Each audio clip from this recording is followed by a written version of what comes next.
Hey, Butch here from Real Good and Fishing, coming to you from my Catfish Command Center. Getting in the Halloween spirit, wearing my Halloween shirt today, and I want to talk to you about the Santee Rig. Now, we did a full video on how I rig up my Santee rigs, but there's also a lot of other thought that goes into it, particularly about the float size and type.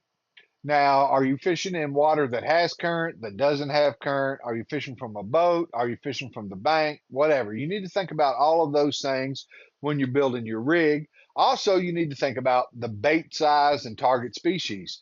If you're fishing for flatheads and you're fishing big live baits and you're using a Santee rig, you want to make sure, at least for me, I like to make sure I got one that rattles because that live bait's going to make a lot of noise down there in the water.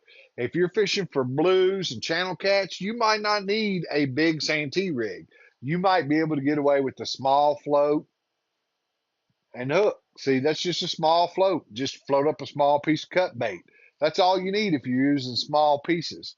Now, if you're using larger pieces of cut bait, then you need to start looking at these larger size cigar floats or the big oval. I use the big oval when I'm throwing some big donkey baits out there.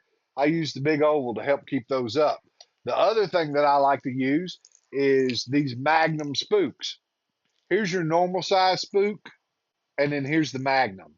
That Magnum helps float those great big pieces of bait up off the bottom, especially if you're using like a big skipjack head or a big old freaking gizzard shad head, even a big bluegill head. You need something that can float that up off the bottom. And these big Magnum ones have a lot of rattle and they can float that up.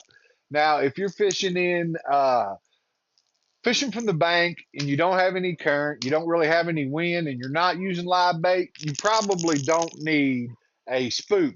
You could probably just get away with your oval floats because you're not gaining anything because it's not making any noise.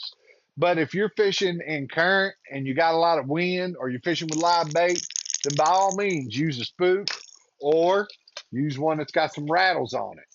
Now, what I wanted to show you about this one is this is a small spook, but I wanted to add a little buoyancy to it because I was using a bigger bait on it. So if you see that bead right here is foam, which helps it float it up. I added buoyancy. So you can do that. You can add foam beads to it, which will increase how much it floats, which will increase how big a weight you can use. So, or how big a bait, I mean. So, there's lots of ways to do it. Just put a little thought into it.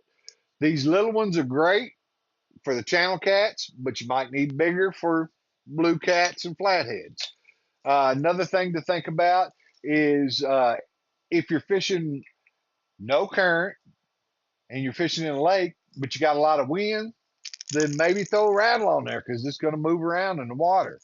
The other thing I like to use, like we covered in the other video, is I like to use bobber stops when I do my rigs instead of tying knots. As you can see, that's just fed through and it's got a bobber stop on each end to hold it into place. I would rather do that than have a bunch of knots and pinch points. Um, Basically, there's as many ways to do it as you can imagine.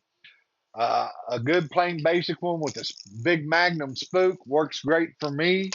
Uh, but I also like the oval floats because, like I said, I like to float the bigger baits.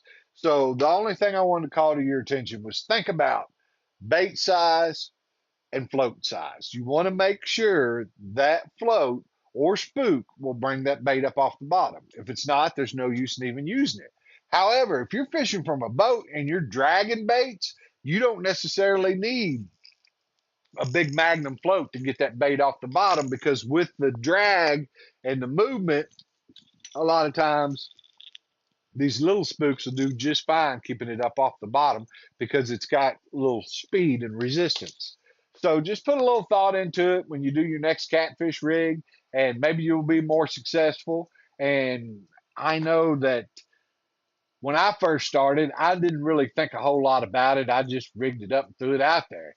But I've noticed that I've become infinitely more successful since I started thinking about the type of rig that I'm using, the type of bait I'm using, and the water conditions I'm using it in.